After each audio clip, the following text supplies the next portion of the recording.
Om Shri Sai Ram. Offering our most humble and loving pranams at the divine lotus feet of our beloved Bhagawan, invoking his presence, invoking his grace to guide us through this day. I'd like to first begin with the chanting of Om and three Sai Gayatris.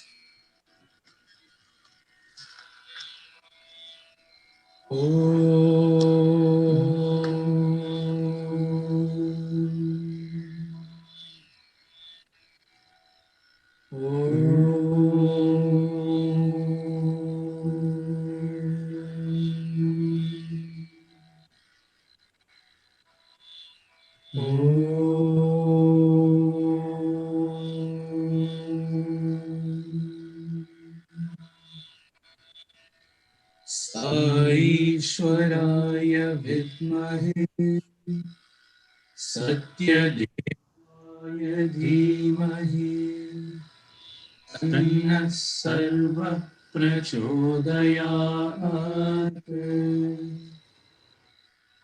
Om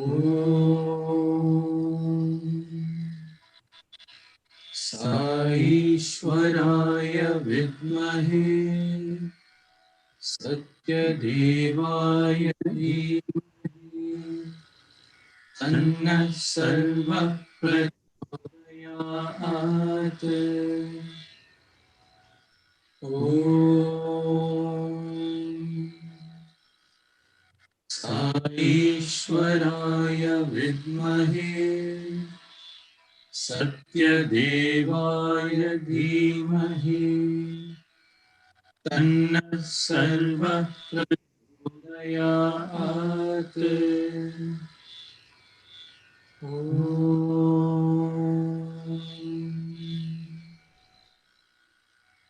Shanti, Shanti, Shanti.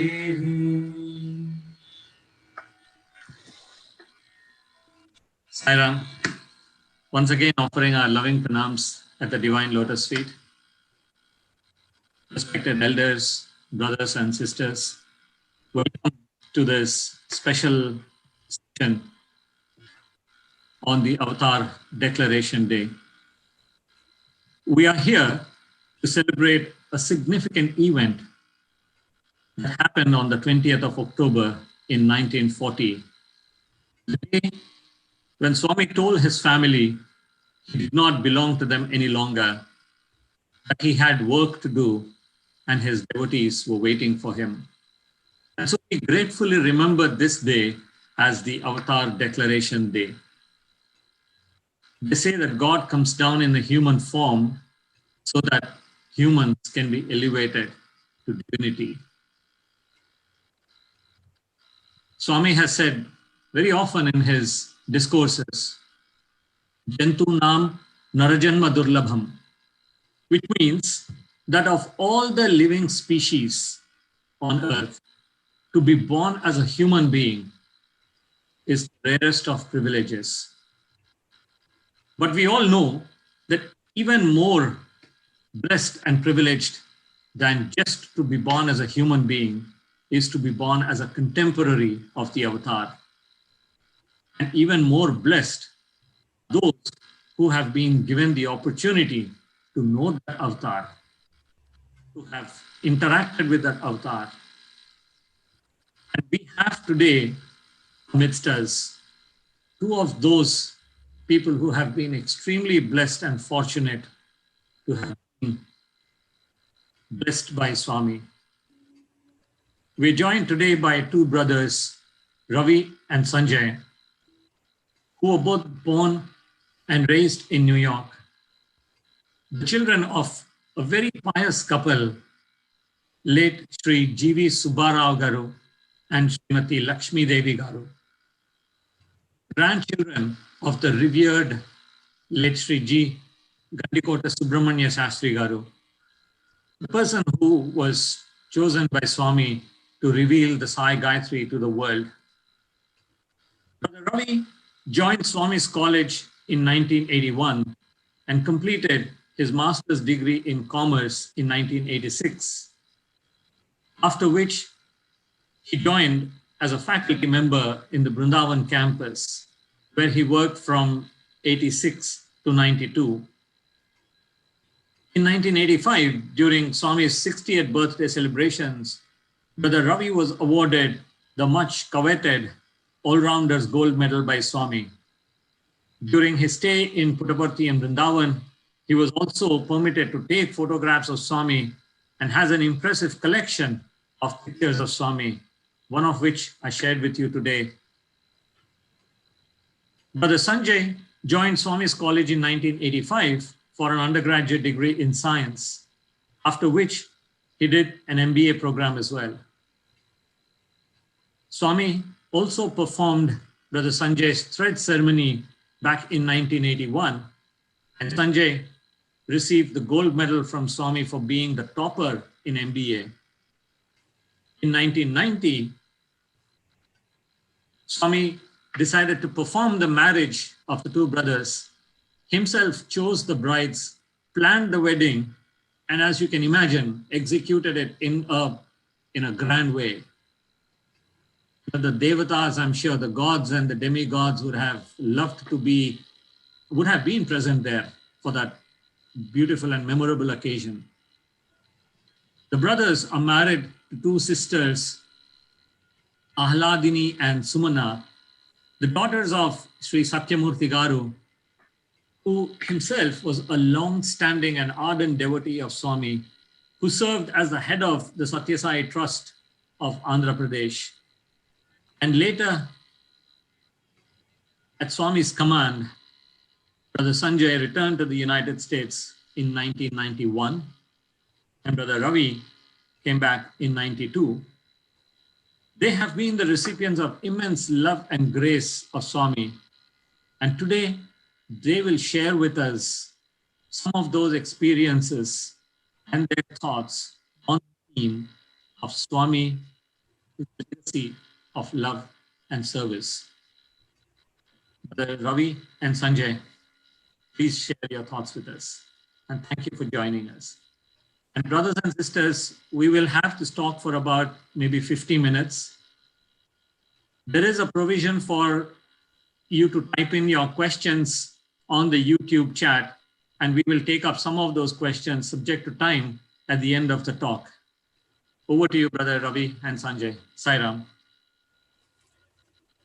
Sai Ram, Brother Giridhar, thank you so much for such kind words. And thank you all for the invitation. I'd like to first start with our most humble pranams at Bhagawan's divine lotus feet. Respected elders, dear brothers and sisters, Sai Ram to all of you. Once again, thank you so much for the very nice and loving introduction. And really, it is all Swami, not us. And we're grateful for this opportunity you have given us to spend this evening with you all. It is an opportunity for us to recollect and relive and reconnect with Swami. So for that, I'm ever grateful for this chance that you're giving. Sanjay. Yeah, our most humble and loving pranams at Bhagawan's lotus feet, respected elders and my dear sisters and brothers, Sai Ram to all of you. By Swami's grace, hope all of you are doing well and staying safe. And as my brother mentioned, we're both really grateful to Swami and to all of you for this wonderful golden opportunity to share, a few experiences and reconnect with our beloved Bhagawan. We're really honored and humbled to be here, and it's really a privilege. And thanks again to all of you, to the organizers, and grateful also to our brother Giridhar for his very kind words. So for the next 50 minutes or so, we would like to take you all on a journey that of remembrance with gratitude of what Swami had taught us through his life. And as we all know, Swami's life is his message. And on this very, as Brother Giridhar mentioned, this Avatar Declaration Day. It is a milestone day that we all remember and with gratitude pray to the Lord for all that he has given us. And what has he given us? It's really a legacy of love and service. And that is what we would want to speak about today. Before I continue, can everybody see the screen okay, Brother Giridhar and Brother Srini and Rajagaru? Is it all visible okay? Yeah, all well. Okay, great. Thank you. And again, thank you for this opportunity. You know, during these difficult times when we are all, at home, trying to stay safe for not just ourselves, but for the sake of others, that itself is a service. And during these times when we can recollect these moments with Swami, it gives us that great joy. During this time, I think we also are celebrating Dasara. You know, this is of the festivals in Puttaparthy, I would say, Guru Purnima, Sankranti, Guru Purnima, Dasara, and birthday, and Christmas. These are all major festivals, and actually all festivals Swami celebrates are grand. But Dasara is a time of immense importance that Swami used to give. And even now, everybody's continuing that. It's so nice to see. And during this Dasara time, I think it's very appropriate to recollect how Swami, during this Dasara time, infused so many teachings, that of fostering of the Vedas, of love and service, the massive seva programs that he did during Dasara. And this first photo that you see here, and what we'll be doing through today's talk is interspersing our experiences with these photos, and actually these photos providing a catalyst and an anchor to these experiences. So in this photograph, you see our grandfather, Sri Brahmasri Gandikota Subramanya Sastry Garu, right behind Swami. Behind Swami, you'll see there's a little boy, and next to the boy is our grandfather there with the glasses. And this was in the mid-1960s when Swami had started the Dasara Yajnas. And in fact, our grandfather was blessed by Swami to be one of the founding members of the Prashanti Vidwan Mahasabha, the Academy of Scholars, of Vedic scholars. And that is one of the prime missions of this avatar, fostering of the Vedas. And then the other aspect is fostering of the devotees. And in this photograph, you also see another renowned and monumental Vedic scholar, Sri Brahmasri Kamavidhani Garu, and he's there to Swami's right. So here in this photo, Swami is flanked by great Vedic scholars, and all around he has attracted these Vedic scholars.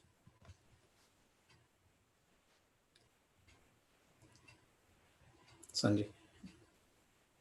So this, Sairam, to all of you. So this picture, as Ravi mentioned, this was a picture of the Prashanti Vidwan Mahasabha, which is a gathering of Vedic scholars. And we see here again, Swami sitting, and our grandfather is actually to Swami's right. And in between Swami and our grandfather is, again, as my brother Ravi mentioned, Brahmasri Kamavadhani Garu. So again, we're so fortunate to be, as Brother Giridhar mentioned, contemporaries of this avatar who is truly the Veda Purusha and has very benevolently and very graciously made all of us imbibe his wondrous grace and blessings. And I'd like to just add here, in this photo, it is every action of Swami is steeped with symbolism and teaching. And here you see Swami sitting on the floor with the scholars, at their level. Here is the descent of the avatar to the level of the Vedic scholars to be at their level. Swami could very well be sitting on a throne, but this is this love of Swami where he descends to the level of whoever he is engaging with. And in this instance, he's sitting with the Vedic scholars and conversing. And there are so many photos that are out there on the internet you'll see of Swami conversing with the scholars where he's actually sitting on the floor with them. And so that is the beauty and the mark of an avatar of love, that of one-to-one, heart-to-heart connection with everybody. These great Vedic scholars who are the repositories of this knowledge are also devotees of the Lord, are also individuals. And so he has this one-on-one connection with everybody. And it is also a mark of Bhagawan's life is his message. You know, just the example that Swami sets in that one simple act speaks volumes, as my brother mentioned. Yeah. And so here are some pictures of Swami, the Veda Purusha, of how he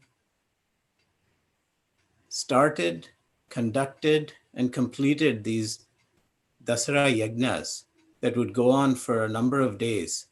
And here are some pictures that I had taken in the early 1980s when Swami would have this in the Purnachandra Auditorium. So if you can imagine, this is right on the stage of Purnachandra Auditorium. And you see Shirdi Baba idol there. Swami always put Shirdi Baba there. And then Swami would walk around the stage. It was a beautiful sight. The Purnachandra Auditorium would be full with devotees.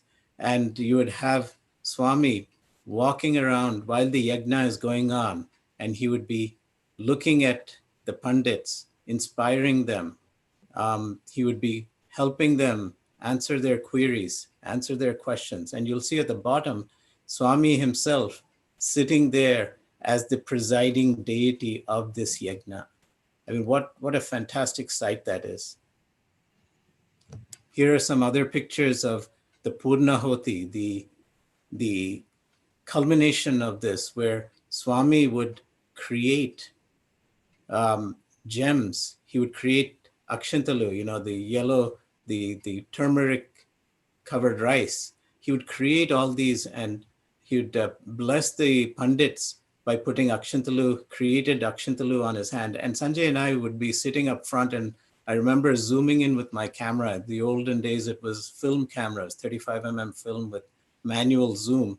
And as you would zoom and see, Swami would be with his hand throwing the akshantalu, and you'll see from his hand, he wouldn't even have to wave his hand because Swami, he is divinity. He doesn't have to wave and follow rules to create things. As he would just open his hand, akshantalu would come out, and there'd be enough to actually keep coming and distributing all over the pandits who are on the stage there. There'd be 25 to 30 pandits there.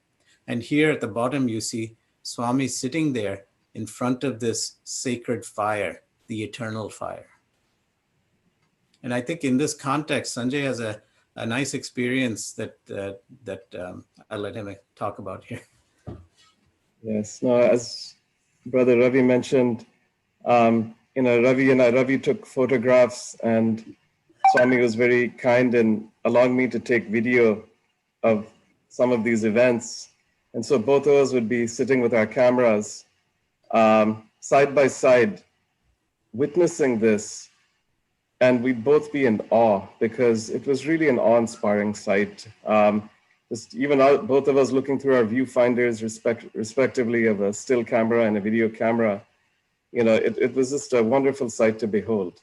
In this particular context, as Ravi mentioned, you know, again, you know, this is just a small example of how Bhagawan is the Veda Purusha and has encyclopedic Vedic knowledge, as our father would always tell us, and as our grandfather would always say. So I'll narrate a quick story that my father would mention to both of us, to all of us brothers, actually.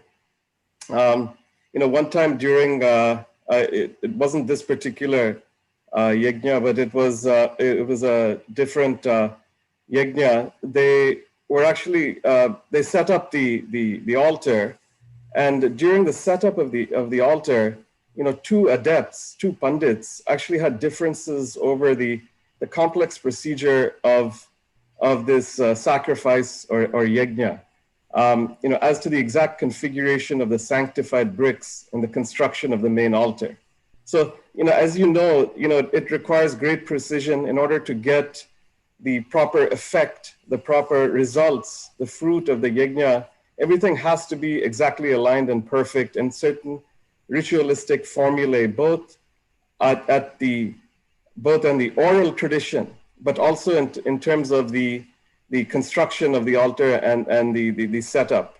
And this is an area of Vedic knowledge is the preserve of only a handful of traditionally trained scholars.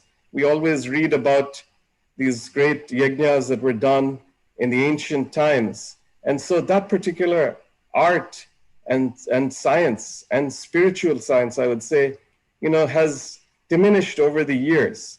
And so it's a preserve of only a few very arcane and ancient knowledge. And when these two pundits had differences over the setup, they actually turned to Swami and said, Bhagawan, what is the solution here? And my father was a witness, or our father was a witness to this. And everyone was waiting to see what Swami would say. Now, of course, at the very worldly level, all of these pundits, they all went and studied, a decade, 2 decades, in order to amass all this knowledge in a very, very strict, Veda Patishala or other things in terms of how they amassed all this knowledge. Swami, as we all know from a physical standpoint, didn't go to Veda Patishala, but Swami himself is the Veda Purusha. He is the goal that all seek. And so Swami looked at both of them and smiled. This is what our father conveyed to us. Swami actually said, neither you nor you are right. And Swami gave a third view. And they later they immediately went and they checked their palm leaf Shrauta texts and were astounded that Swami's solution was actually the one that was apt for that particular sacrifice. Every sacrifice requires its own construction. And they both were astounded. And our father told us that they were both very grateful to Swami. Father also later, checked this with our grandfather, who kind of chuckled and said, and he confirmed what Swami said, but our grandfather was not surprised, as he had also experienced Swami's encyclopedic Vedic knowledge. And one thing that our grandfather would always tell all of us, and our father as well, that Bhagawan is the Veda Purusha. All has emanated from Bhagawan, and he is the goal that all of us seek. And in that context, very quickly, I'll mention about Swami's encyclopedic knowledge about the Vedas, because if you all search on YouTube, you'll find there's one discourse that Swami gave in 1968 in Dharmakshetra. Please search on that. And that is one of the landmark discourses of Swami, where he talks about his mission. And in that mission, he mentions two things. And this is Swami when he explained, he said, my task is fostering of the Vedas, number one, and fostering of the devotees, number two, just those two tasks. And so when it comes to the Vedas, he's the Veda Purusha. And there was one instance back in the 1970s when our father and grandfather were sitting in our grandfather's hometown. We had come from the US on home leave. Father was in the UN for 35 years. He came every couple of years on home leave, so we would come. And one morning father and grandfather were sitting and chatting, and father asked our grandfather, and not in a very negative way, but in more of an intellectual way. He asked, Father, or Nana, you always say that whatever Swami says is Vedas. How can you prove that? Then our grandfather said, Abai, son. And just at that time, there was a Sanatan Sarthi that was just delivered by the postman. In those days, you get the postman knocking on the door and giving you that paper Sanatan Sarthi. And so our grandfather said, Abai, go bring that Sanatan Sarthi, open it up to any of Swami's discourses, and I will tell you where it came from. And so father did that. He opened up Sanatana Sarthi, looked at one paragraph, one particular paragraph. Again, this is something that just came that morning. It was unopened. It still had that brown wrapper on it. And then he showed it to grandfather and said, okay, this here Swami is saying this. Then grandfather read it and asked our father, go to the room and pick up this particular text on this particular shelf and bring it to me. And then as father brought it back to grandfather then looked at it and said, he opened it up to this very page of this Vedic text where what Swami had written was there in this text. So again, this was not that any proof is needed, but this is how Swami, just comes out with this divine teachings. Here's a photo that I remember taking back in around 1982. And you'll see, and why we included this is that during Dasara time, it was also on the last day, the Swami would have a Jula program.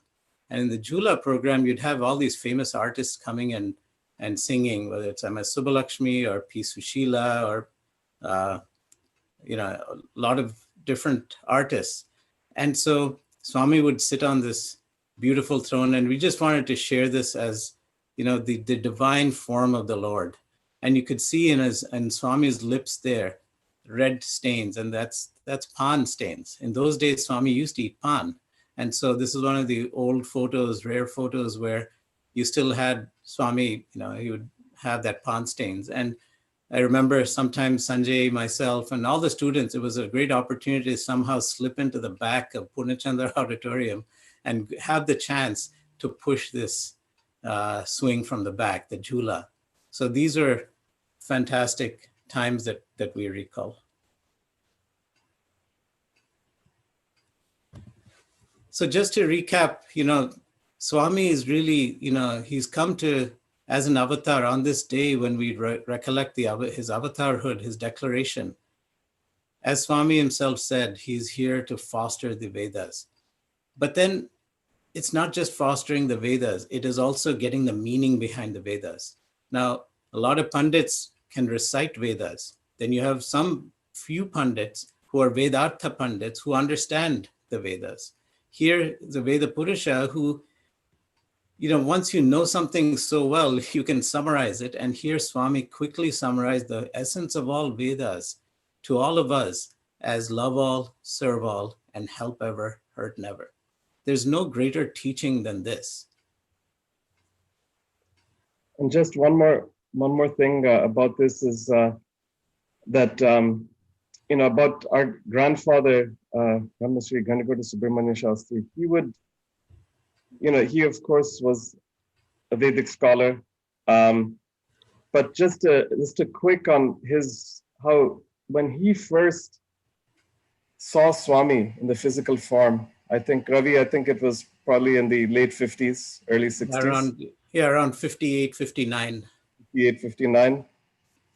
And our grandfather and father would tell us this, is that when, for a Vedic scholar, of course, once you're steeped in that tradition, looking at Swami's form, it's very unconventional. One would not, if I may dare so say, it could be different from what the Pandits would expect when it's written. Swami also is extremely loving. Swami will, of course, follow the rituals where it's required, but because he is the Veda Purusha, the source, he will not follow certain rituals where it's not required. And Swami is all about, as my brother Ravi mentioned, love all, serve all, help ever, hurt never. These are the values that Swami seeks to inculcate in all of us. But just back to our grandfather, when he first, and I remember our father and grandfather would tell us this, when he first laid eyes on Swami, bang, it was like our grandfather immediately saw that Bhagawan is the Sarva Devata Swarupa. He is the highest of the high, the embodiment of all divinities, of all aspects. And Bhagawan was so gracious in that he gave him that realization at that time that Swami is that. And so that is something that Swami our grandfather would always tell us, never forget this. And so I just wanted to mention that. Yeah. And the epilogue there was, again, there's a long story of this miracle that Swami did with our grandfather and for our father. But as our grandfather was breathing his last, what our grandfather wanted to convey to our father in those last few breaths before he started himself chanting the Sai Gayatri to then merge into Swami. The last few breaths, he called our father close. Our father had our grandfather on his lap, and then the message that our grandfather gave to father was, never, ever leave Swami. He is Sarva Devata Swarupa. Ippudu Vadaladdu. Don't ever leave him. And that was the message, because he knew the value of this. Not that our father would leave, but this was just to reinforce that you are in the presence of the divine. Never leave that opportunity, never ever, and make the most of that opportunity. And this photo I wanted to put here because it shows the benevolent Lord. This is a picture Swami allowed me to take in Brindavan. It is in front of Trai Brindavan with the sun falling on him. And ultimately, this is the divine rays of the Lord here. So when we come to, today, October 20th, we're talking about the purpose of the avatar. And I'm not going to read through all of this, and I'll leave it to you all to read while we speak here. But ultimately, Swami says that you should note that the divine comes as avatar only to teach mankind the truth about love. And so, that sense of love, so Swami, yes, the Vedas, but then he distills the Vedas into love. And what does Swami say about love? Love in action is service. And this photo is is one that I had taken in 1990. Sanjay was taking video, I was taking still pictures. And there was a nice program by devotees from Andhra, from different districts, and they had done a presentation on the 50th anniversary of Swami's declaration of avatarhood. So in those days, if you remember, back in the 80s and 90s, this was in 1990, there was all sand in front of the mandir, Prashanti Mandir. There was a round garden in front of the mandir with a silver stupa in the middle, lotus stupa there. And Swami would sit in front of that round garden. And all the devotees went and they brought lamps. You'll see those lamps there in this photograph at the bottom in the background, those structures. Those were structures where they lit lamps in each of their districts and did Padayatra to come to Puttaparthy. And so they created these boxes so that the wind wouldn't, blow out the lamps. So they brought hundreds of these lamps and they came in procession and they placed them in the mandir. And they also brought this chair that they built that is like a, Seshasai. And they beseeched and requested Swami to sit on this chair. And luckily Sanjay and I had the opportunity to be in the hall at that time. This is the Prashanti Bhajan Hall, and you'll see the photos in the background. And Swami sat on this chair for all of about 2 seconds. And then he gave them that blessing and to sit on this chair. So we wanted to share this because it's relevant for today here.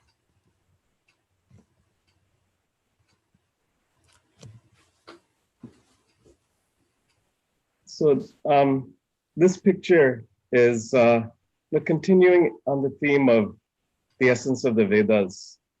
That's where Swami so graciously distilled that for all of us, for all of humanity. Love all, serve all, and help ever, hurt never. So this was a picture taken, as Brother Giridhar mentioned, I studied MBA in Puttaparthy at Bhagawan's lotus feet. And Bhagawan was so gracious in the sense that he actually took 2 courses for us in MBA. And during those courses, he actually, on various occasions, he took quote unquote classes in the interview room, and he would speak about various topics, wide range of topics, all the way from spirituality to worldly aspects, about management, about production, operations, marketing, even the sciences also. So it was really a wondrous time. But on this particular occasion, Swami was talking about the essence of the Vedas. And in that talk, he said, and he was very gracious. Swami illustrates these esoteric concepts with, very down-to-earth examples. And he waved his hand and materialized this ring. And as you can see from this ring, it's a huge diamond. All of us sitting in the room were really floored by its brilliance. And you could also see, maybe in this picture, I'm not sure, but the back of the ring, the finger, the part which goes on the finger, that is very, very large. In fact, I would say that, it's probably the width of two of our fingers at least. And so Swami said, this is the ring of Janaka. And Janaka, as we know, is Mother Sita's father. He was the embodiment of compassion and service, is what Swami said. And Swami said compassion and service were Janaka's life breaths. And Swami said he had, King Janaka was also known for his generosity, his great knowledge, but also his generosity, and how he would always come out and serve people constantly. And so Swami said it, and he said it very humorously. Janaka had a big heart and he had big hands. See, he really had big hands, and he materialized this big ring just to show us. So we all had a hearty laugh. Swami laughed. I always remember Swami's laugh is just so wondrous and beautiful. It fills one with bliss and ecstasy when we hear Swami laugh. And he materialized this ring. And what Swami said is, one must always have the hands of Janaka being extremely generous and service-oriented, and the head of Shankara. Shankara in this meaning, he mentioned Adi Shankaracharya. And essentially hands in the society, head in the forest, supremely detached within, extremely active outside. So Swami always would tell us students, just going away somewhere and not just making oneself a recluse is not useful to society. One must be in society. One must do service and seva. And in this way, Swami taught us. It was really really wonderful to see this. And what Swami said is divinity is perfection. Swami demands perfection at every level. Both at the worldly level, but also at the atmic or adhyatmic level. We have a duty to at the worldly level, but we also have a duty to our atma. That's what Swami always tells us, to the atmic duty, in the sense that one must always progress on the spiritual path, but do that in a way that is providing service to humanity.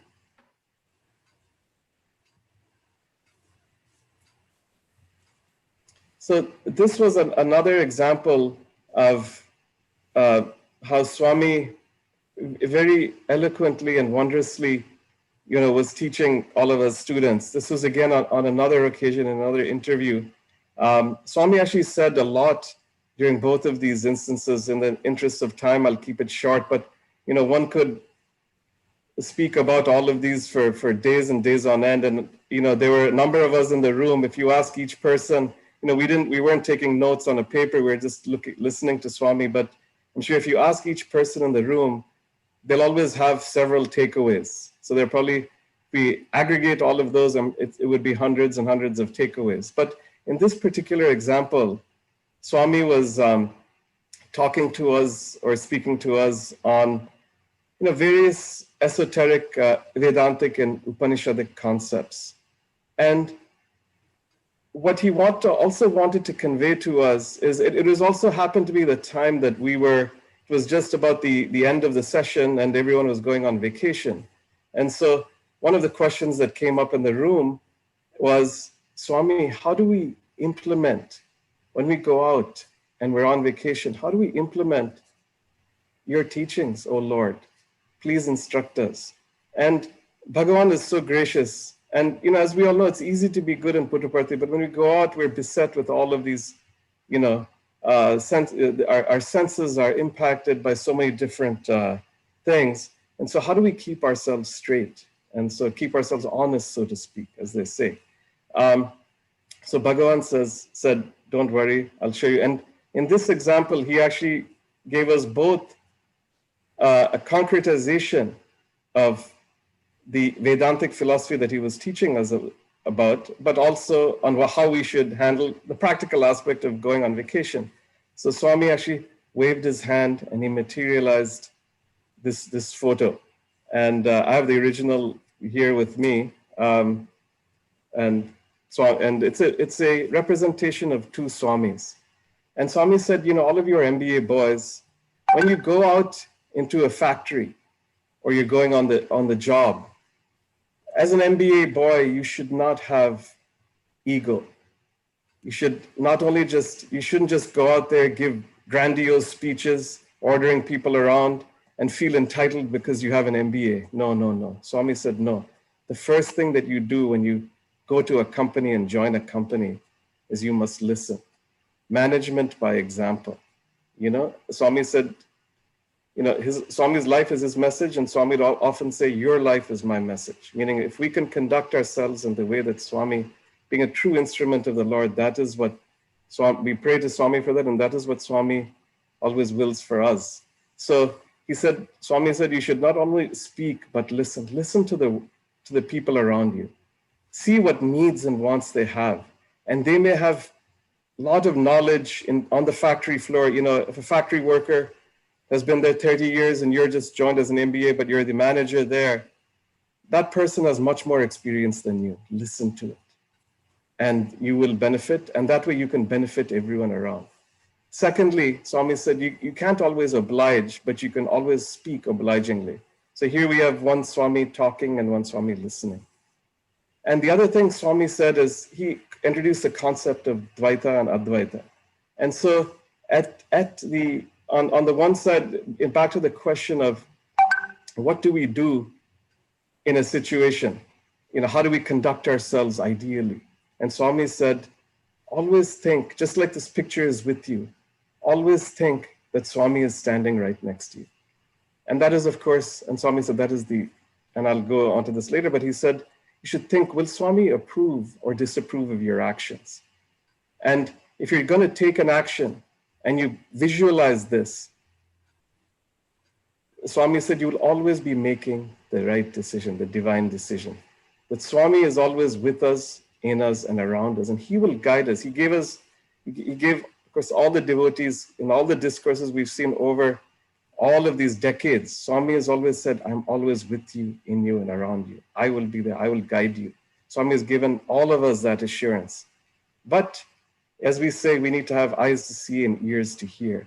So Swami said, always think that Swami is next to you. And believe me, in so many of my day-to-day interactions, this has stood me in such practical good stead that whenever I face a difficult, or any situation for that matter, I always think, what would I do if Swami was here? What would Swami say? What would Swami want me to do? The next thing Swami said is, let's move from Dvaita to Advaita. Okay? So that is, we went from Dvaita to Vashishta Dvaita, modified non-dualism, to non-dualism, which is Advaita. And Swami said, this picture represents Advaita in practice. Treat all as if they are Swami, whether they're quote unquote good or bad. When the other Swamis are quote unquote behaving badly, you be the good Swami. And remember that the other person who you're talking to is also Swami, just as you are Swami. And it was a very interesting concept, because Swami said, that is true Advaita. When you can see Swami and everybody truly, that is what Advaitic non-dualism really is. And Swami said, disunity, especially in this particular environment we see today, Swami said disunity, discord, and strife is all due to the lack of implementation of human values, truth, right conduct, peace, love, and nonviolence. And we have these conflicts between people because people don't see the divinity in others. So Swami said, foster that divinity, foster that look. And he said, all of your individual actions must have the overlay of human values. I'll quickly go on to the next points, number 4 and 5. Shreyas and Preyas. I won't stay too long on those, but we're always beset with two paths, the path of Shreyas or Preyas. One is the path that is easy and pleasurable, but may not be the one that is true to our Atma. And Shreyas, which is the more path that may be more difficult, but it is the better one for us, that is more progressing on the spiritual plane. And the last thing Swami said, or I won't say the last, these are just a few of what Swami said. There's so many other things he said, but Swami said dharma is subtle. You know, it's one of these situations where, and he gave the example of Karna. He said in that particular, as we all know, Karna was very loyal to Duryodhana because Duryodhana crowned him as king of Anga on the spot. And he always felt that loyalty. And Karna, who's of course, you know, the epitome of generosity, his one fatal flaw, as they say, is that Swami said he followed what he thought was his individual dharma, but he didn't really think of what his actual individual dharma was, which is the duty to his Atma. And he didn't think about societal dharma, national dharma, dharma to others. So Swami says there are numbers of different type dharmas that we must all keep consistent, and we must act in accordance with all of them. Thinking about one particular dharma without thinking about the other, Swami said, would be blind. So in this particular case, he thought his dharma was to be loyal, but in actuality, his dharma was to be on the right. Swami said there's no point in, you know, in doing good, quote unquote good, if you're on the wrong side. And in that particular case, he was on the wrong side. So I just wanted to, so in this way, in such a loving way, Swami taught the students so many different things on how to conduct oneself, how to implement Swami's teachings. Swami very lovingly and graciously blessed us with this, and also so very graciously, of course, taught us how to serve, which Ravi will speak about now. Thanks, Sanjay. So, you know, I think, you know, the concept of seeing God in everyone, seeing Swami in everyone, is uniquely and ideally suited for seva. You know, Swami always, if you ask anybody who's been around Swami, Brother Giridhar, you were there, you'll notice, you'll see that they will always say love and service were the two hallmarks of what Swami did. Everything was seva. And so here, this quote here, you know, I'm giving you three maxims which you have to bear in mind. Seva, seva, seva. Never forget the duty to serve. For this, you have to develop love. So Swami links seva and love, because ultimately what Swami says is love expressed in action is seva. So develop love, you have to promote the spirit of sacrifice. Service will become meaningful when it manifests love that issues from sacrifice. Consider service as conducive to your own spiritual development. So ultimately, you know, what is Swami telling? You know, what I get from this is with me or without me or in spite of me, Swami will get the seva done. But if I develop love and put that into action, then I am increasing my spiritual development. And as a student in Brindavan and as a student in Patti and a teacher in Brindavan, and Sanjay was there, we had the opportunity to literally follow Swami around. And here are some pictures that show Swami doing Narayan Seva in the Hillview Stadium. In those days, it wasn't really a stadium. It was just a big open dusty ground where all the functions would be held.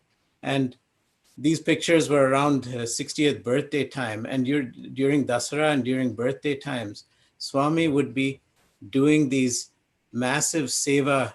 And you get a little sense of it from the photo on the right side there, where you see in the background, you see the hills, and on top, at the top right, you see the administrative building of the institute. So there are people starting from right behind Swami all the way till the edge of that hill. There's tens of thousands of people. Swami would announce this Narayan Seva, and you would have people from all over the villages coming, either by walk, by bus, by bullock cart, by bicycle, in whatever way. And they would come. And again, look at these people. People who had nothing would sacrifice even whatever little they had to be able to come here. Because what did they come for? They came for the divinity of Bhagawan. They knew Swami's divinity, and they wanted that one opportunity they get in a year to be able to sit and wait and look at the sun in the background, and you'll see, the shadow on Swami means the sun is straight up right there. This is around noontime. And Swami would walk all around the stadium, and here Swami's not even wearing any chappals. He'd be with his bare feet. He would walk up and down the lines of men and women devotees sitting and children. And Swami would make sure that students, and you see students in the background, they're serving there. And so Sanjay and I, along with others taking photos, would run behind Swami. And, as the day progressed from morning till afternoon, and Swami would make sure, and he would stay there, or he'd either go to the mandir or come back, but he would always make sure that he was there to ensure that everything was, like Sanjay said, was done to perfection. Swami is the embodiment of perfection. And so whatever was done had to be done very well. I'll give you an example. There would be leaf plates were placed in front of all of these devotees who would come to be served. And Swami would make sure and walk behind. Swami would do the first serve anyway. But then after that, once he had blessed, it was an Akshay Patra. Whoever came got the food. And typically it would be maybe sambar rice, it would be sweet rice, and curd rice. They eat rice a lot in that region, but then it was a variety right there. So Swami is talking about variety for the palate. Then enough food to fill their stomachs. But then Swami would also walk behind the students, and you'll see a couple of students back in the background there carrying buckets. Swami would walk behind and make sure they served properly. And if, let's say, you put rice, sambar rice in one spot, then the curd rice should not be right on top of it, should keep it separate. And then you have another spot for the sweet rice. Why is that so important? Well, Swami would literally shout at people who would just quickly put the food where then the food gets mixed up. He would then stop the student and say, hey, what are you doing? Would you like it if all the food is mixed in like that? No, when you serve it well. So every lesson that Swami gave, every teaching that he gave was not just for that one person, but was for all of us to realize. And for me to realize that when I do Narayan Seva here in the US or anywhere, I have to make sure that we make sure that we give variety of food that is palatable for them. If we give those villagers pizzas or burgers, that doesn't help. In the same way, if we give people over here masala rice and masala pasta in America, nobody eats that. So the lesson Swami taught us, give what's appropriate, serve it well, and make sure that they get water. People would literally sit in the sun for the whole day, just so that they would get this prasadam from Swami, number one.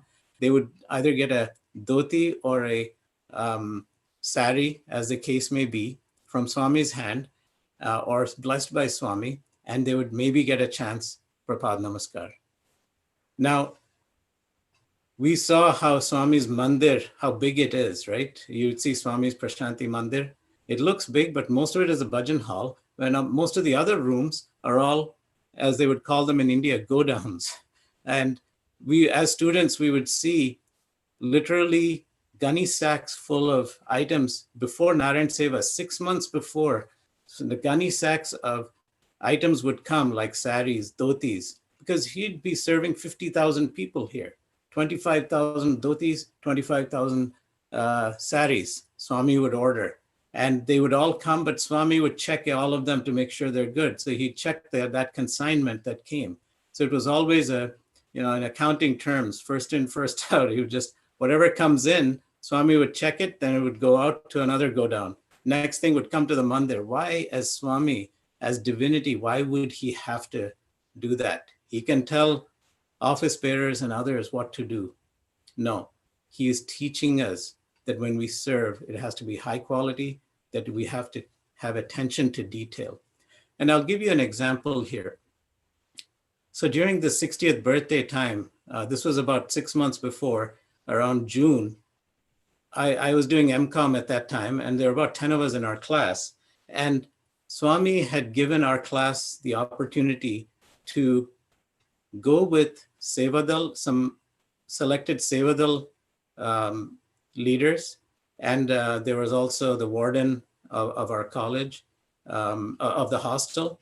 And then there was also our management professor, and then also some ashram engineers. And Swami had asked the ashram engineers to actually go to all the villages in Sathya Taluk. It's like, Taluk is like the region there, and it was named Sathya Taluk for Swami. And it was a whole grouping of villages, about 100 villages. And so Swami had asked the Sevadal leaders to go to all the villages and find out what they wanted. What do the villagers need? So that this was in June, so that in November, just before birthday, the right seva is done, for the Grama Seva is done. So this is Grama Seva, Swami, this is not recent. He's been doing it for a long time. So we were in our class given the opportunity to help organize this socioeconomic survey in the villages. So one day Swami had called a few of us students and then the ashram engineers and some of the Sevadal into the interview room. And, it was so nice to be inside that room with Swami, and it's a great opportunity. But the teaching he gave on how to serve is something I'll never forget. He spoke about the villagers in such glowing terms of how simple they are, how devoted they are, and how they adjust for anything. But it is our duty to serve them. He talked about it as duty, number one.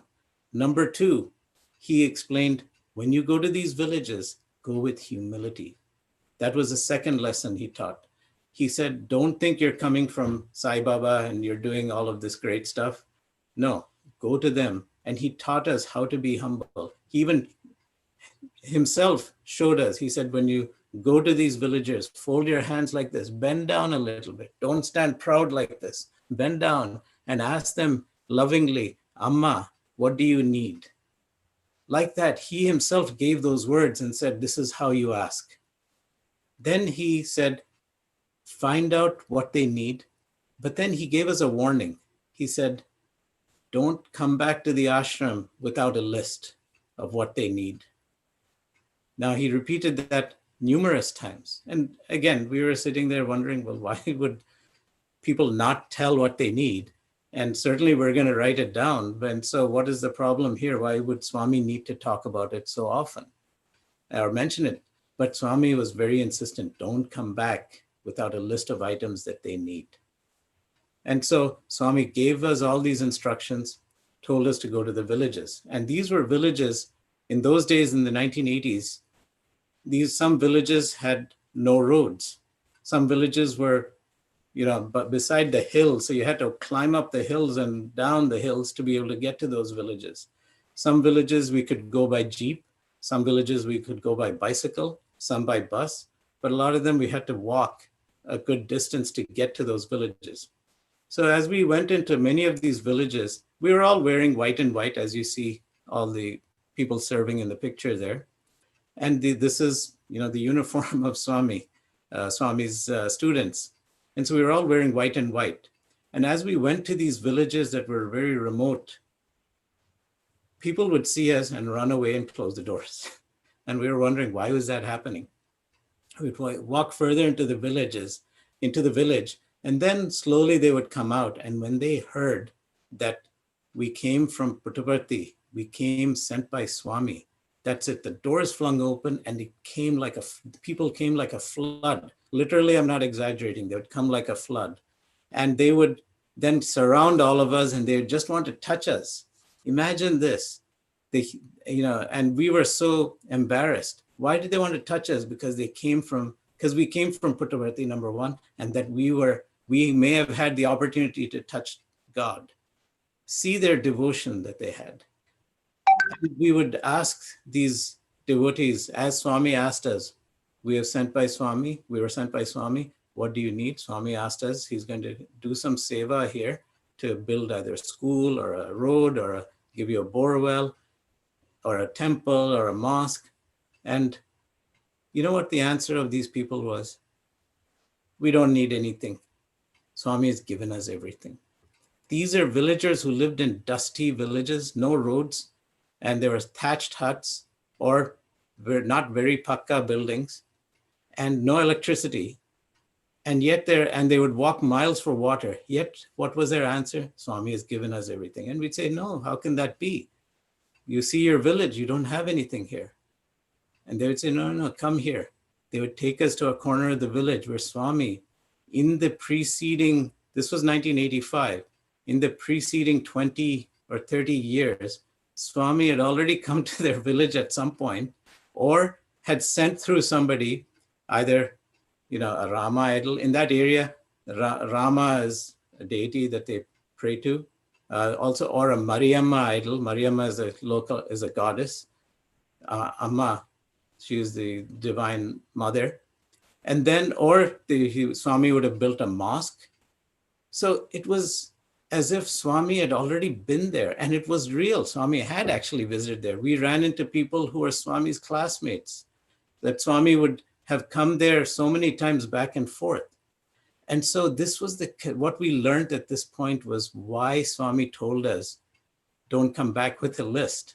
Because in those days, I'll tell you, Swami was very strict. When he said, don't come back, I won't let you back in the ashram, he really meant it. There were people he didn't allow back into the ashram. And so we didn't want to suffer that fate. And then it struck us in our minds why Swami told us so many times. It was because of the contentment these people had. Though they had nothing, and they may have received something, or a lot of villages didn't receive anything. Yet the fact that somebody came from Puttaparthy was enough for them. They didn't really need anything tangible.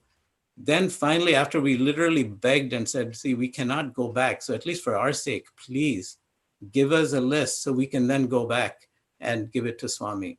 Then they would say, okay, fine, we would need a bore well so we don't have to walk too far, or other places like a one-room school for their kids so they don't have to walk 5 miles to the other school. That showed us the contentment that they had. And it showed us that ultimately we're not there to do anything. Swami is already doing things. Again, going back to that lesson of with us, without us, or in spite of us, Swami will get it done. But would we choose to participate in this to redeem ourselves? That was the lesson that I learned there. So it was a fantastic lesson. And these people had nothing to give us. I mean, they did nothing for themselves, yet they gave what they could. They knew we came from a distance, they'd give us water that they had collected from miles away so that they could drink for themselves, but they gave it to us to drink. They said, no, we insist you must have water, because you know how hospitality is in India. You look at guest as God. And so here, coming from Swami is the one, the hero, and we're the zeros, and we get value because of that hero with that one. And so that reflected glory of Bhagawan was on us. And so these people who had nothing still gave us water. They gave us some of their food that they have kept in their house. In those areas, they would eat ragi balls and pachmirkai chutney, which is like chilies chutney. That's all. And maybe groundnut peanut chutney. There's nothing else that grows that much. And these are all farm laborers working in the villages. So the ragi is very healthy. I mean, here in the US now, people call it a superfood. They've suddenly discovered it. Well, in India, these people have been eating it for generations. So they would give us ragi ball and chilies chutney. In fact, that's what Swami used to eat. Swami is at heart a villager. And Swami would eat a sankati, ragi ball with chutney. And that was something he would also eat. So again, a lesson for us that we were there thinking we're trying to do something. No, leave our ego. Just as we leave our chappals outside the house before we get in there, before we do any seva, let's leave our ego outside like our chappals. That was the lesson for me, at least at that point. So serve with humility, serve, find out what they need, not what is convenient for us to serve. That's why Swami sent us there, to find out what they need. And then, so finally we got this list, and we were then able to offer it to Swami. And then we really came back humbled, I would say. Yes, we knew Swami is divine, and we know we never take that for granted. Yet it is always a lesson in humility with Swami.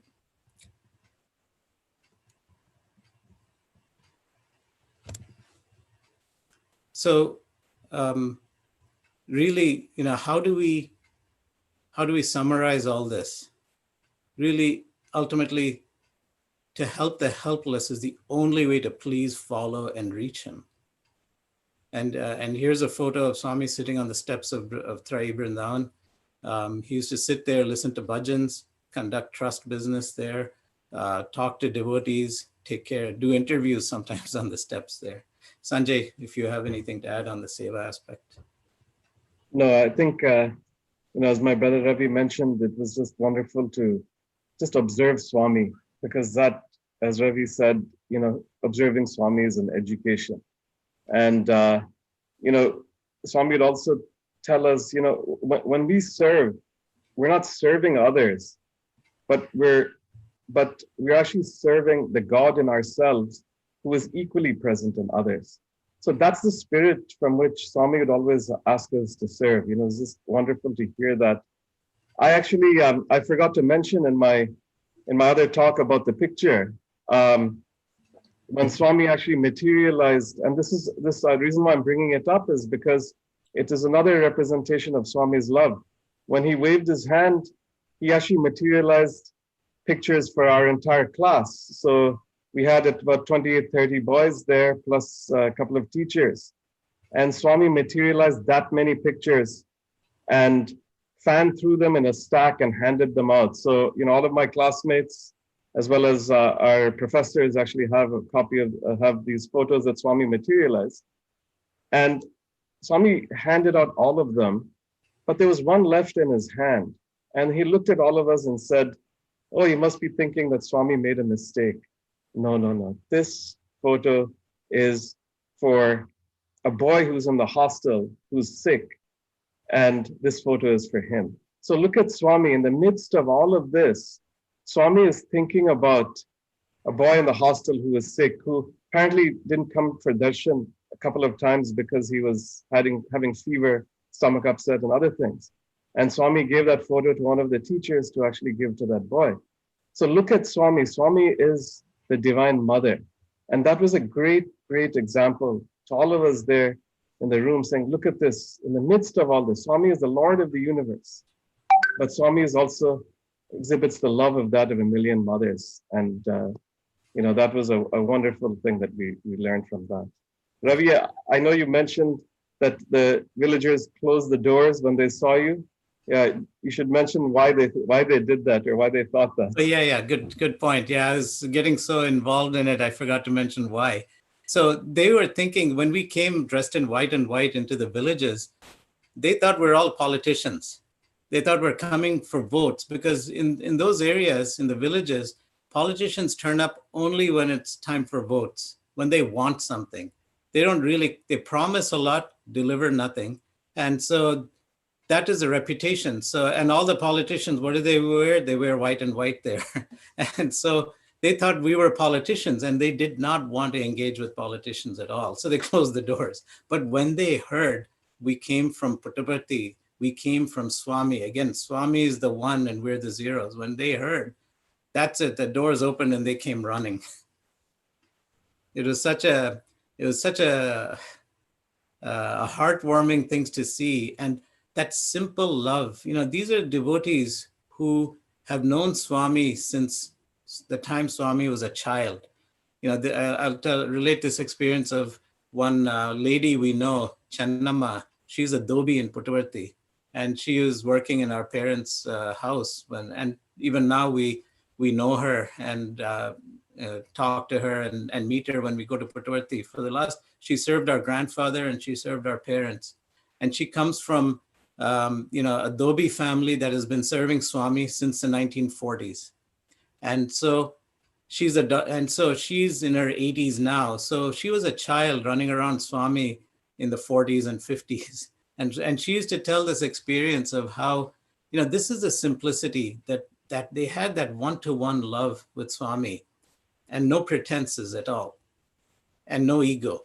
So she tells this experience once of all the devotees who would come to Puttaparthy. This was from in the late 40s and early 50s. Swami would take them always to the Chitravati riverbed to have a satsang, sing bhajans. Swami was in those days teaching bhajans, teaching people how to pray.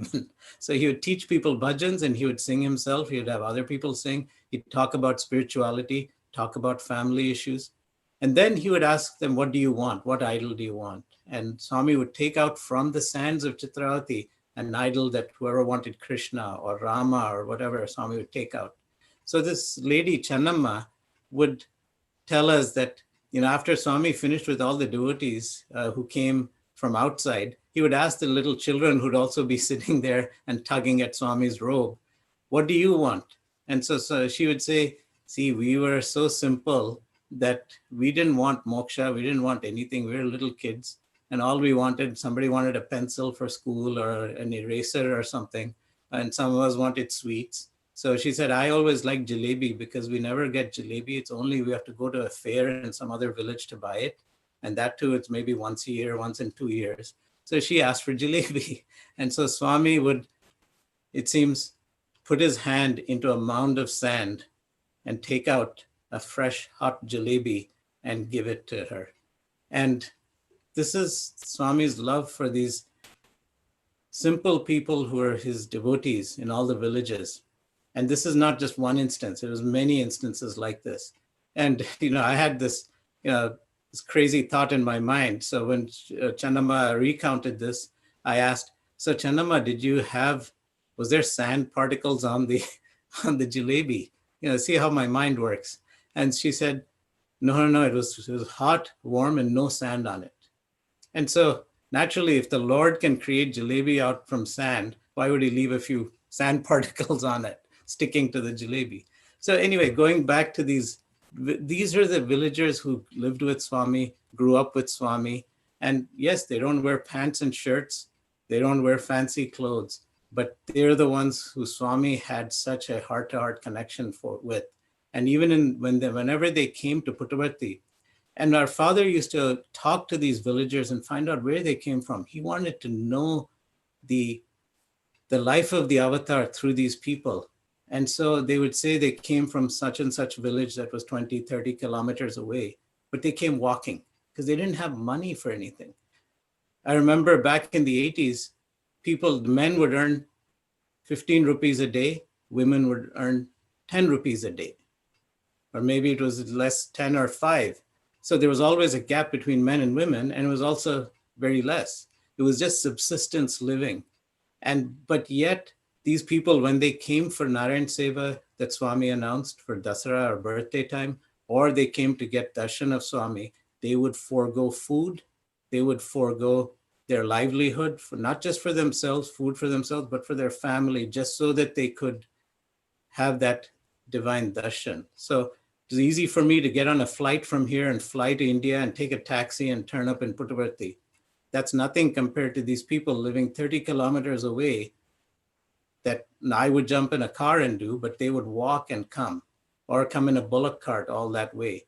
So that is that simplistic and direct devotion to the Lord. And when I say simplistic, it is not in a negative term, but in a positive way, that they had no filters that clouded their relationship with Bhagawan. It was one-to-one.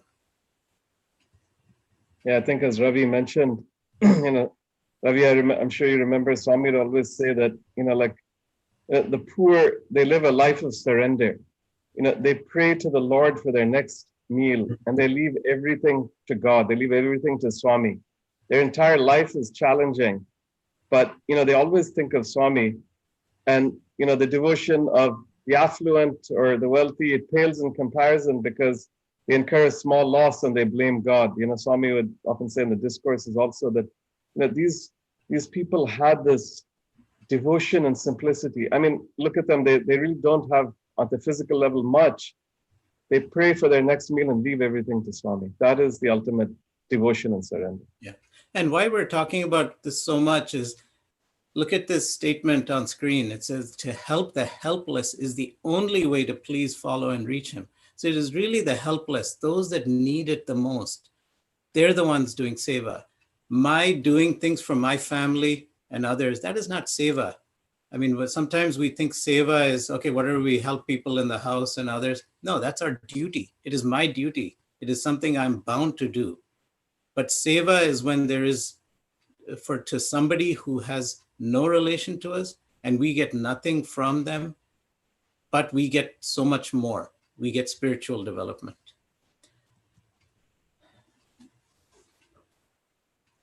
So ultimately we want to, I know we're probably close to time or maybe just a little over. So, in conclusion, ultimately Swami is there with us always. And as Sanjay talked about when Swami gave that message, keep Swami next to you. If you keep him next to you, then you will, our Trikarna Suddhi is easier to follow. Unity of thought, word, and deed is easier to follow whenever I think Swami is sitting like this next to me here. I need these symbols. And so I remember back in 1984 when we finished our BCom or our bachelor's, Swami had called us in our class for an interview. And he gave instructions for some people. He said, you can continue here, do your MSc, or for people like me, he said, you can do your MCom, and like that. For others, he said, you go back, help your parents, help your, go do some work, whatever. And so people, after living with Swami, all these students, who would want to leave? Nobody wants to leave. And yet Swami says, you have to do your duty. And so they said, Swami, when we leave, we were leaving from you. How can we leave from you? Then he said, no, don't ever think you're leaving. And then he waved his hand and created a stack of about 44 of these cards and the visiting cards. And I keep that in my wallet all the time. And this is a photo of that. And here, in such a loving way, he's saying, here's my visiting card. And he actually said these words, here's my visiting card. I'm always with you. So it's like, it was such a nice thing that Swami did, and he distributed, and you can see he's distributing those to everybody.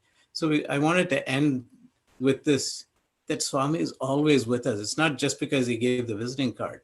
I mean, he is truly there with all of us. If we choose to keep him near us, we become dear to him. And if we help the helpless, then we become even more dear to him. Sanjay. No, I think that sums up our thoughts.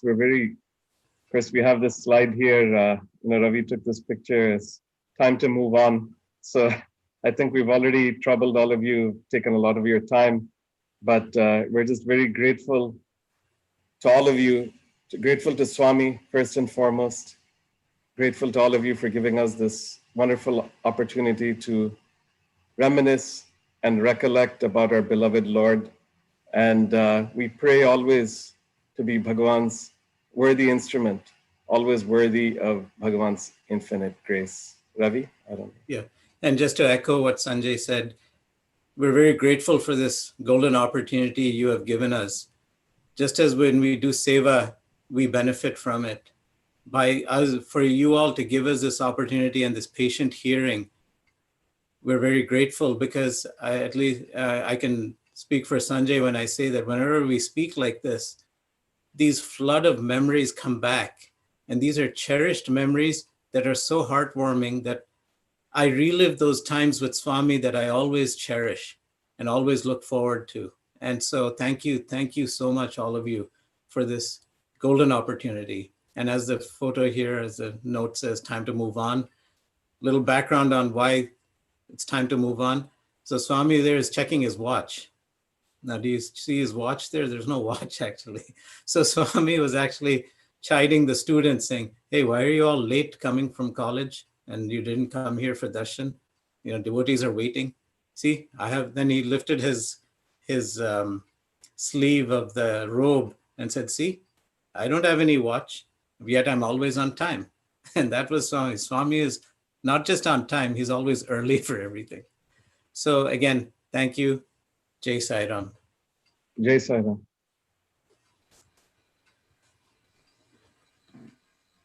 Thank you, brothers Ravi and Sanjay. That was I think, an excellent session of Sai Bhagavatam, listening to the stories of the Lord, taking us back in time to maybe the 1960s, and it was like a beautiful. It was like a film playing from all of those days.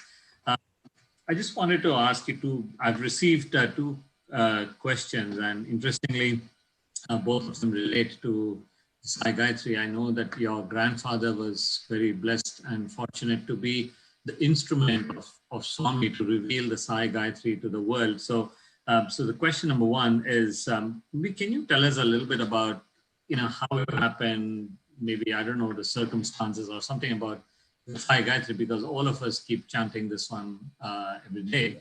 And the second question related to that I was asked is something about the Gayatri crystal tree on where it is now. Okay, maybe the second question, Gayatri crystal tree. I don't know anything about. Sanjay, are you aware of that? No, I don't. So again, I have to feign ignorance there. My apologies. I don't know.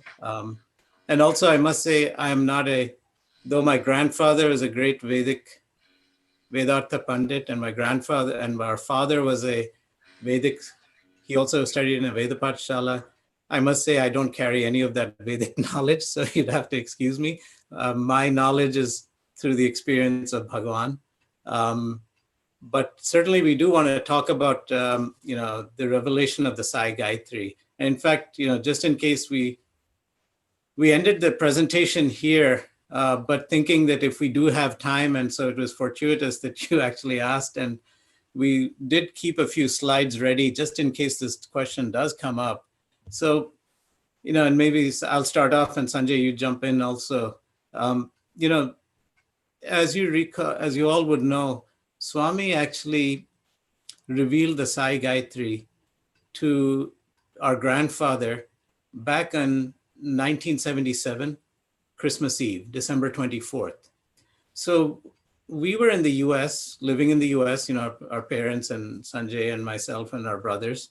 And our grandfather was staying in West Godavari district, Andhra Pradesh. And so we used to come to India every couple of years on home leave. As a UN employee, our father had the opportunity to come every couple of years to India on home leave. But what I recall always is our first and last stop and intermediate stop was always Puttaparthy or Brindavan, wherever Swami was. Whenever we landed, it was in Bombay, or in those days, it was either you land in Delhi or Bombay or Madras. No other international airport, maybe Calcutta, but that's too far. So these were the 3-4 airports we would land. And first thing we'd come to Puttaparthy or to Brindavan. So in this case, we came before Christmas time, and Swami we had come there, and I remember our father, we came to Puttaparthy, and then Swami said, told our father, bring your father and come to Brindavan. So we came to Brindavan. And so here, this is the old bungalow in Brindavan before Trayi Brindavan was built. And this was a very nice, homely type setting. And you have a lot of trees. Those are actually, if you see those pots, those are those electrical insulators, I think, that they put on huge power lines, but they were, repurposed for this. So even in those days, Swami was always about not wasting things. So this is a little picture of Swami's bungalow. And this is the situation of how it used to be inside the bungalow. So if you look at this picture, you'll see there's a portico down there. You enter the portico, you're entering into this hall here. So on the left side, you'll see some doors there. And on the right side, Swami would be sitting, and it was a long hall. And this was where Swami would sit with his students and with the lecturers and some guests who would come, and those that were allowed to come in. And Swami, and again, we were kids. I hadn't accomplished anything in life, nor have I even now. But because of the blessings that Swami gave to our grandfather, we could probably ride on the coattails of our grandfather and our father. Maybe not coattails, but dhoti tails maybe. And so we'd be, and kurta tails. So we would have the opportunity to come in as well. So this was a Christmas Eve. This was late afternoon, evening, around between 4 and 6 p.m. Swami had called, and Swami had actually called, and I was a teenager at that time. I was about 17 years old then. And Sanjay, you were what, about 10 years old, right? Yeah, I was 10 years old. Yeah. So we were, so Swami had actually, when our grandfather was brought by our father and we all came to Brindavan, Swami had asked our father, he had said, keep your parents here in Brindavan. I will take care of them. And Swami gave a room in this bungalow for our grandparents to stay. And he assigned a cook, because as a Vedic Pandit, he would eat only certain types of food. So Swami knew all of this. And so he assigned a cook and took care of him. And he told our father, he said, you all can go to Bangalore, stay in the hotel. I know you all stay at the Woodlands. So in those days, Woodlands was the spot. And so we'd stay in the Woodlands and we'd come in the morning and go back in the night. And what was also significant, Ravi, is I'm sure you remember, when he would put them up, I still remember as a 10-year-old child, Swami would give a suitcase to my grandfather and grandmother.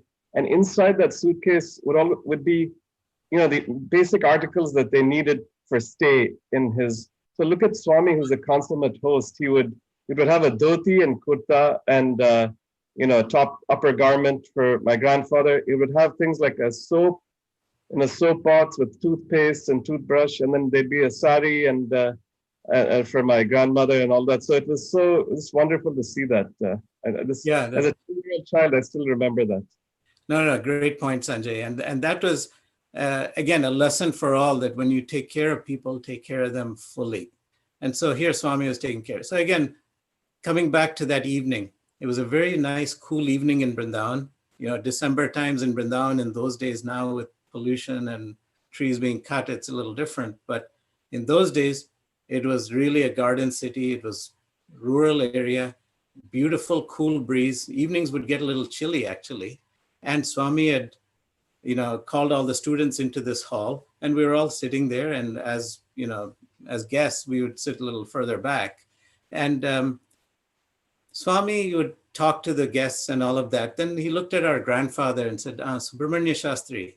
That's how he addressed our grandfather. Edina Cheppu, tell something to the students.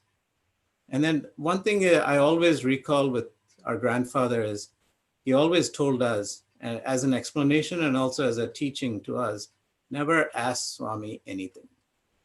You ask anything to Swami, you are limiting him to what you think you need or what you think you ask. Don't open your mouth in front of Swami unless he asks you. So he lived that same principle. So Swami asked him once, our grandfather just sat there and smiled with his hands folded like this. Then he asked again, Cheppu Subramanya Shastri. Again, he smiled and folded. And I remember this vividly. And then third time he asked and said, Cheppu Paravale, it's okay, you can tell.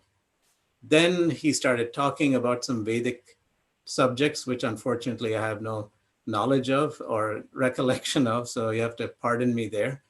And because he was talking in Sanskrit and Telugu, mostly Sanskrit and some Telugu, he needed a translator. So Swami asked our father to translate. So our father was translating because our father studied in a Vedic Pathshala as well. So again, all this is important because he is revealing through somebody. That somebody has to have that qualifications as well. And so as our grandfather was talking about some Vedic subjects and our father was translating, and I again remember this vividly, suddenly our grandfather stopped in mid-sentence and just turned and looked at Swami like this. And I remember, and everything, everybody was a little wondering what it was. And Swami, with his very, wry smile, he said, Cheppu, Cheppu. And our grandfather was recounting to us afterwards. When he turned and looked at Swami, that's when Swami had implanted the Sai Gayatri in his mind. And it's not something that our grandfather had purposely tried to create and offer to Swami. He tried. He was actually trying to, it seems he was trying to build some slokas in praise of Swami, but never really got it right, because all the Gayatris, different types of Gayatris, they all follow a certain pattern, certain number of syllables, and certain formula are there. And so he never got it quite the way it should be, because ultimately a Gayatri is a divine inspiration. And so when he was sitting there, when he least expected it, Swami just planted it in his mind. And it was almost like a laser beam into his mind. And that's when Swami said, Chippu. And that's when our grandfather recited the Sai Gayatri. Then he gave the meaning of the Sai Gayatri. And at the end of it, he looked at Swami, and Swami himself was beaming. He was very happy, and then he blessed him like this.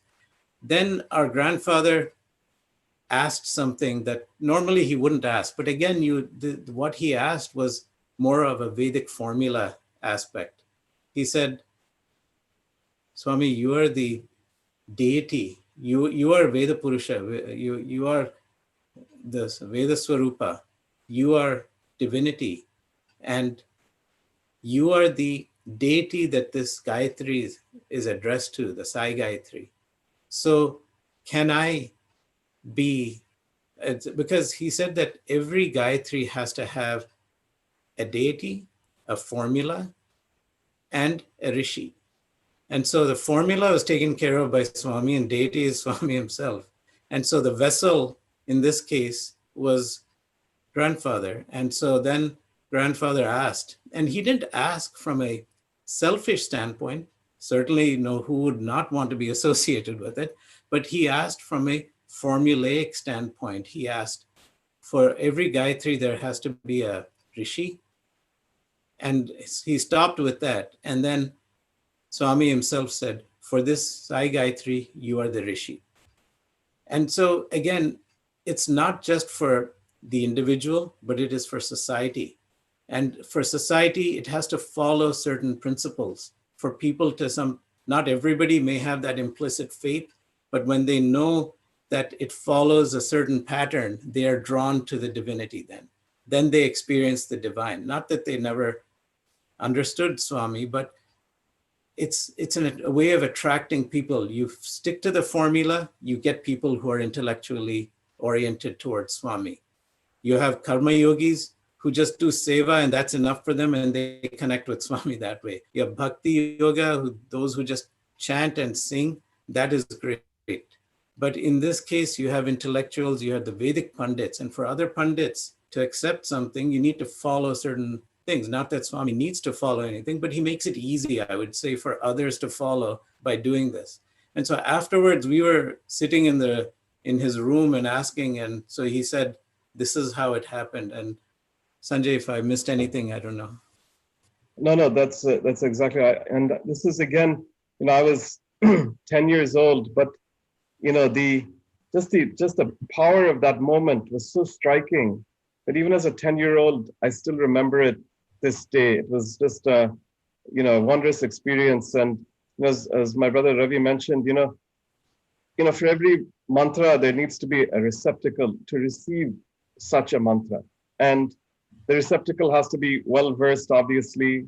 It has to be, basically, well-versed in grammar. There's so many other qualifications that go into it. And I remember Swami said to our grandfather, it is because you fit all of these characteristics, and all of these qualifications, that is why it was revealed to you, and that is why you will be known as the Rishi for this. So our grandfather was very happy, and I think grandfather said there's nothing more needed in this life. He was just so grateful to Bhagawan. I remember that was a culmination of his life. I mean, our grandfather comes from a family of Vedanta Pandits, and then our uncles were, our grandfather's sons, they were also Vedanta Pandits from a mother's side as well.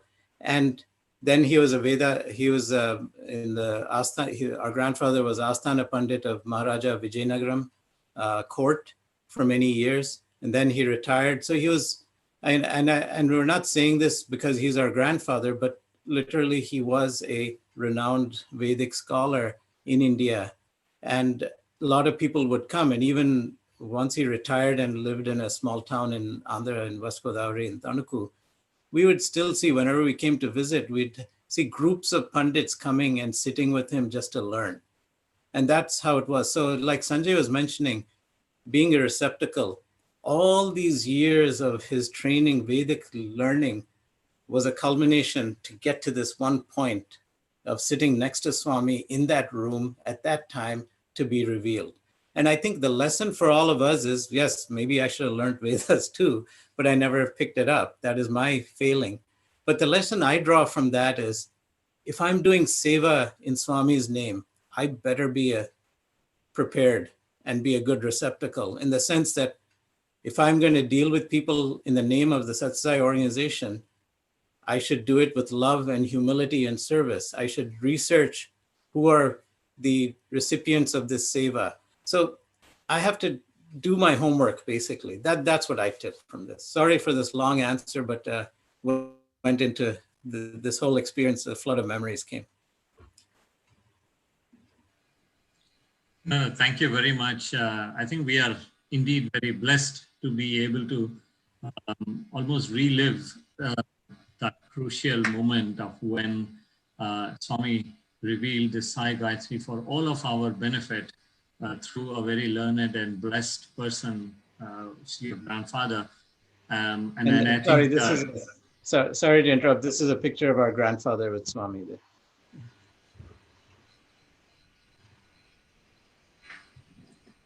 And we are, I was saying, we are very blessed to be able to listen to the first-hand narrative of what exactly happened, how it came about. Ravi, do you want to maybe say the meaning of this one?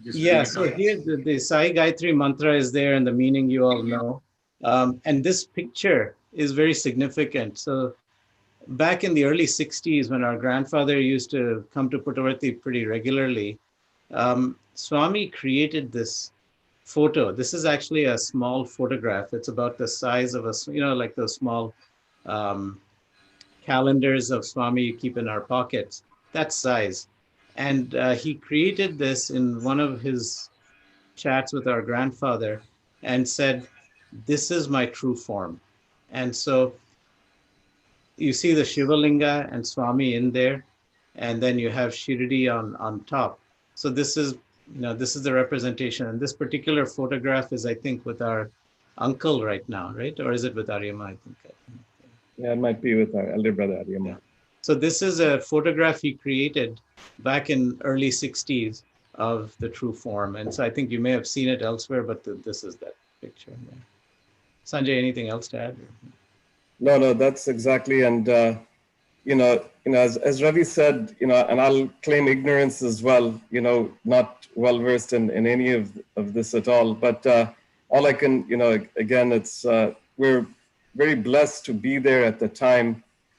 Just two other, I guess, observations. At the time, all of us were there, and Swami, he looked around at us, and we were all sitting. Ravi, I'm sure you remember. He looked at us, and lest we feel, entitled because our grandfather has done this. Swami looked at us immediately, and he said, "Don't forget that all of you are here because of your grandfather and father, your mother and father, and your grandfather and grandmother." So immediately, see, that's where Swami, he immediately tells Cuts the ego. Yeah. Exactly, and cuts the ego and keeps us in line. And that's a very significant thing. And it's something that, always keeps us in check, and that is a wonderful lesson that Swami taught us. And, just a little bit about Ravi, if you go back to the Sai Gayatri slide. This is a picture of our father, by the way, in Purnachan Auditorium, Sri GV Subba Rao. But one more thing about that is, and again, I'm just really quoting what our father taught us. And in fact, all of this is in his book, Sayatri book, which is available on Sai Darshan website. But, just as, this particular, the Gayatri, you can see the Sai Gayatri here. And our father said that each Gayatri mantra consists of 3 parts. So, and each part contains 8 Vedic letters, so to speak. And so that totals 24 letters signifying 24 cosmic life principles. And so, the first part of each Gayatri mantra, it in this particular case, it denotes adoration. So I'll just read the English, Sai Ishwaraya Vidmahe. So then it says there, we know this Sai is Supreme Divinity incarnate. The second part relates to meditation. We meditate on this God of truth. And then the third part connotes prayer. May this almighty personality lead us on this path of total liberation. So, as Ravi mentioned, all of the entire Gayatri mantra is infused with potency, and it really stands for the universal mother goddess principles of life, love, learning, light, and liberation. So, this is just a little bit. Again, I don't claim any scholarship here. This is all, I'm really just repeating what our father had told us. And so, this is just a little bit about the Gayatri mantra.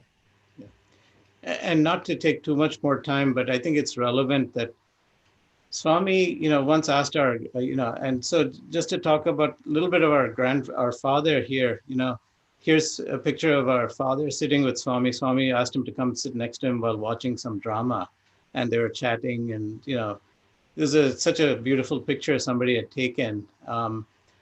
But our father was inspired to reveal the Sai Surya Gayatri. And you'll see we don't have time to go through all of these right now, and you have the presentation, you're welcome to send that around. But, the revelation time you see there, the occasion when it happened. So our father was sitting, watching this grand occasion of Swami coming on the Surya chariot, and he was inspired to reveal this Gayatri, the Sai Surya Gayatri. Then on another occasion when Swami was doing the Lingodbhavam, the emergence of the Linga, he was inspired to bring out this Hiranyagarbha Gayatri. So these were 2 other Gayatris. So along with the Sai Gayatri, Sai Surya Gayatri, and Sai Hiranyagarbha Gayatri, Swami had asked our father to speak a lot of times. He used to give talks to a lot of the students and to foreigners, and also in Swami's presence, he used to give talks. And so Swami would ask father to speak, and then invariably he'd speak about Sai. Swami would ask him to speak about Sai Gayatri or some Vedic subjects. And so he would end up talking about Sai Gayatri, then the Surya Gayatri, and Hiranyagarbha Gayatri. And then he would always mention the 3 Gayatris, the 3 Sai Gayatris, 3 Sai Gayatris. Then Swami himself corrected it and said, no, just call it Sai 3, Saithree. And so our father, like Sanjay mentioned, wrote a book called Sai 3, and it's available on the saidarshan.org website, the PDF version. Anyone is free to download it and read it. But it's also in the books and publications in Puttaparthy. But it'll give you the meanings, but also there's the Sai Chakra. So our father was, again, one morning, was inspired to create this chakra. And I can tell you, our father was, he was very intellectual, but he wasn't, great in drawing and things like that. But he created this whole chakra out of a dream reveal that he got. And so he went for darshan that morning after finishing it, and he showed it to Swami. And Swami, when he reveals things he knows, he called him forward, and he said, Unity. And then our father was telling us, he showed him the chakra, and Swami corrected him on where to fix things and what to put. And then finally, he took his finger, Swami took his finger, and our father mentions, he took his finger and he ran his finger through the outer borders of the chakra here, the dark border that you see, and then the inside chakra. Through every line, Swami went and put his hand through, potentizing this. And so ultimately, this is a symbolic representation of the Saitri and the principles that Swami, always expounded. And these are just pictures of our parents with Swami. Sai Ram.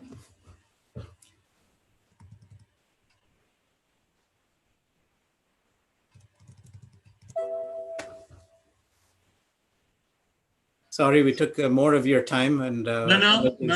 This is. This has really been very uplifting and elevating. Thank you very much. First of all, our grateful pranams to Bhagawan for giving us this opportunity to have this lovely satsang on this very auspicious day of our declaration day. What a great way to remember Swami, to go back in time, and I think very importantly to learn some beautiful lessons. I think a lot of those insightful examples that you have given, in fact, reinforce this thought that I have about Swami as being a very practical God. He doesn't make things difficult. He makes it very simple, practical, easy for us to follow and use in our day-to-day lives. He's never asked us to renounce everything and throw everything and become sannyasis. And he said, do everything as you're normally doing in your life, but how to bring in Swami into the picture in our daily lives. I think those are some of the examples that you have given, which is very good. And I think all those instances, the one that really touched me was that living in contentment, of those villagers who, didn't have almost anything by our standards of, the way we think about having or not having.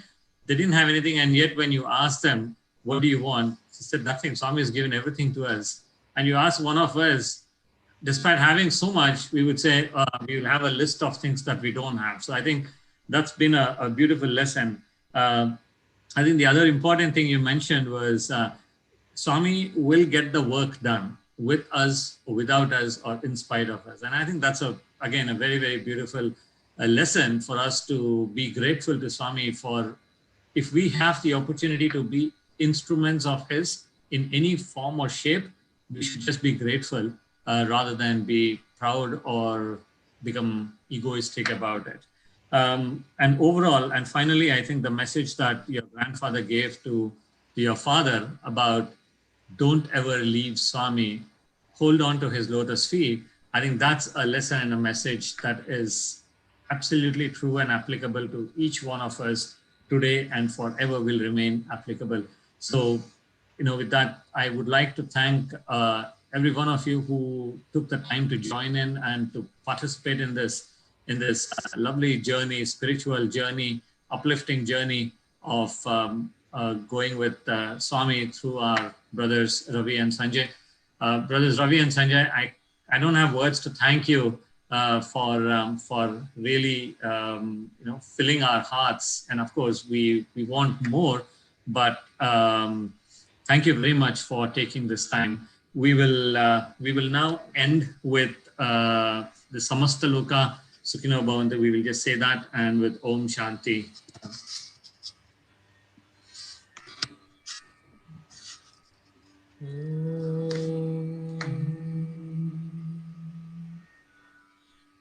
Samasta loka sukhino bhavantu. Samasta loka sukhino bhavantu. Samasta loka sukhino bhavantu.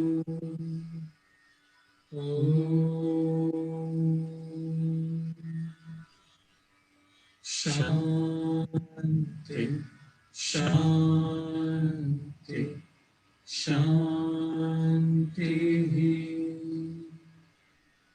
Jai Bolo Bhagawan Sri Sathya Sai Baba Ji ki Jai. Sai Ram. Sai Ram. Sai Ram.